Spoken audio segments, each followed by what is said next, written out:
मुलांनो, स्वागत आहे तुमचं माझ्या या व्हिडिओमध्ये। आज आपण बघूया वर्ग तिसराची नवीन कविता। बघितले ना गंमत? तर सर्वात प्रथम आपण आज ही कविता गाऊया तालासुरात। तर तयार आहात ना तुम्ही? चला तर मग सुरुवात करूया। भवऱ्याला असतं एकच पाय, दुसऱ्या पायाची कामच काय। भवऱ्याला असतं एकच पाय, दुसऱ्या पायाची कामच काय। फोनला असतं एकच कान, ऐकून ऐकून होतो हैराण। फोनला असतं एकच कान, ऐकून ऐकून होतो हैरान।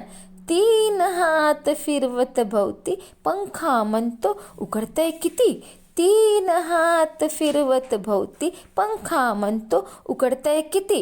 गिरणीचं तोंड केवढं मोठं, गिरणीचं तोंड केवढं मोठं। पोते पोते गहू खाते, पोते पोते गहू खाते। मोराच्या पिसाराला 100 डोळे, मोराच्या पिसाराला 100 डोळे।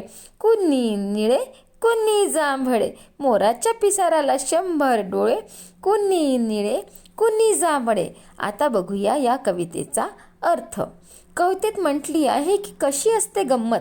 बघितली का तुम्ही कधी? तर आता बघूया आपण गंमत। भवरा तुम्हाला सगळ्यांनाच माहीत आहे की भवरा हा, त्याला एक दोरी असते, त्याला गुंडाळायची असते आणि त्याला असं खाली टाकलं की तो असा फिरतो। पण भवऱ्याला असतो किती पाय? एकच पाय असतो। पण त्याला एकच पाय असतो ना, सगळ्यांना तर 2 पाय असतात। म्हणून म्हटलं आहे की भवऱ्याला एकच पाय असतो, मग त्याच्या दुसऱ्या पायाचं काय काम आहे उगाच, म्हणून त्याचा एकच पाय ठीक आहे। त्यानंतर फोनला असतो एकच कान, पण फोन हा बिचारा एकाच कानाने ऐकून ऐकून ऐकून काय होतो, हैराण होतो, परेशान होतो, तो त्रासून जातो। त्याच्यानंतर पंखा आपला सोबती तर 3 हात फिरवत भोवती, म्हणजे पंख्याला किती हात आहेत? 3 हात आहेत।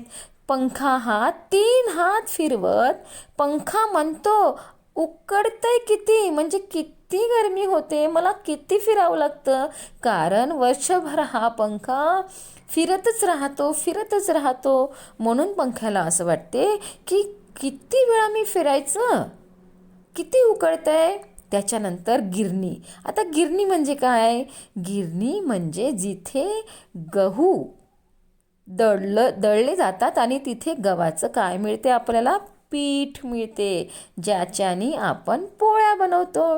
तर गिरणीचे तोंड केवढे मोठे आहे, छोटे आहे का? नाही, गिरणीचे तोंड खूप मोठे आहे आणि त्याच्यामध्ये गिरणीच्या तोंडामध्ये पोते पोते गहू खातात। म्हणजे 1 दास नाही तर 2 दास नाही तर 3 दास नाही तर पोते पोते गहू खाते गिरणी।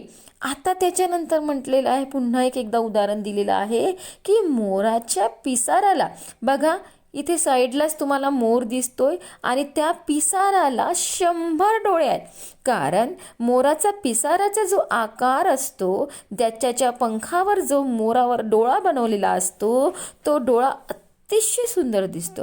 म्हणून म्हटलेलं आहे की मोराच्या पिसाराला 100 डोळे आहेत। पण कसे आहेत ग डोळे? कुणी निळे तर कुणी जांभळे, म्हणून मोराचा पिसारा हा अतिशय सुंदर दिसतो। तर समजली ना तुम्हाला कविता? आता पुन्हा भेटूया माझ्या नवीन व्हिडिओमध्ये। थँक्यू।